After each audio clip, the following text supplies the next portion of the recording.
Chapter 7. Atman, Your Immortal Essence. Introduction.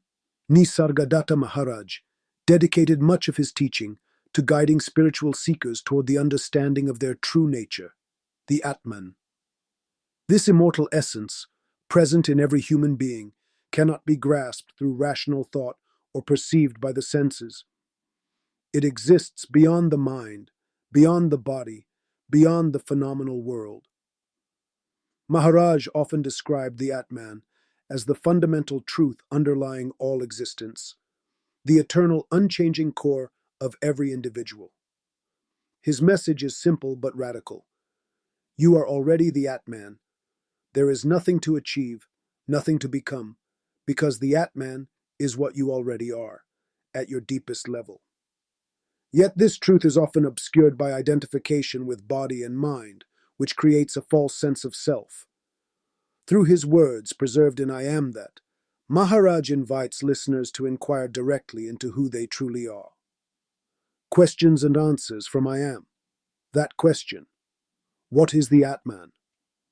Nisargadatta. The Atman is what you truly are, your real self. It's not something you can see or perceive as an object, because you are the Atman. It has no form, no name. It is eternal and unchanging. It sustains your existence and gives life to the body and mind, but it is not limited by them. Question. How can I know the Atman? Nisargadatta. You cannot know the Atman as you know an object, because you are the Atman. It's like trying to see your eyes without a mirror. You must stop identifying with the body and mind and recognize what has always been there, ever present. Don't look elsewhere. Dwell in the I Am question. Why don't I perceive my Atman?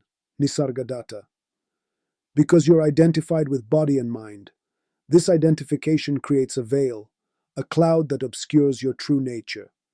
When you let go of this identification, the Atman reveals itself. It's like the sun hidden behind clouds. The sun is always there. You just need to disperse the clouds to see it. Question. What is the relationship between the Atman and the world? Nisargadatta. The world is like a dream, an appearance that rises and falls within the awareness of the Atman. The Atman is the base of all that exists, but it is not affected by what appears. It is like space.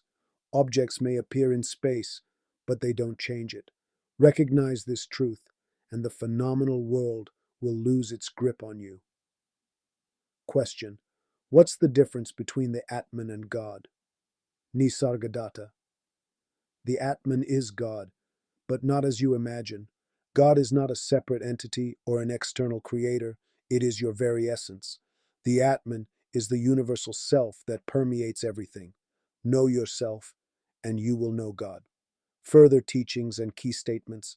Nisargadatta Maharaj emphasized that the Atman is not a concept to be understood with the mind, but a reality to be lived. The key to this realization is the I Am, which Maharaj described as the doorway to the self. He encouraged his disciples to remain in the I Am without adding any labels or identifications. This simple exercise, if carried out with sincerity and consistency, leads directly to the discovery of the Atman. Here are some of his most powerful statements on the Atman. You are the Atman. Your nature is eternal and unchanging. You are not the body or the mind. You are pure awareness. The world is a dream, but you are the dreamer. Discover who you are, and the dream will lose its power. The Atman is neither born nor dies. It is the eternal witness of all that appears and disappears. Don't try to understand the Atman with the mind. Every definition is a limitation, and the Atman is limitless. A passage from Maharaj's wisdom. In I Am That, Maharaj describes the relationship between the self and the illusion of the phenomenal world. Question. How can I live as the Atman in everyday life? Nisargadatta. You don't need to do anything to be the Atman, because you already are. You just need to stop identifying with what you are not. Observe the body and mind as a detached witness. When you identify with the Atman, the concerns of the world lose their power over you. Live your life like a dream. Participate, but don't cling. The truth is, you were never part of the dream. You've always been the witness. Question: what role does desire play in veiling the Atman? Nisargadatta: desire creates the illusion of separation. When you desire something, you identify with body and mind as the one who desires, but the self desires nothing, because it is complete in itself. Let go of desire, and the Atman will reveal itself naturally. Thank you for being here and for listening.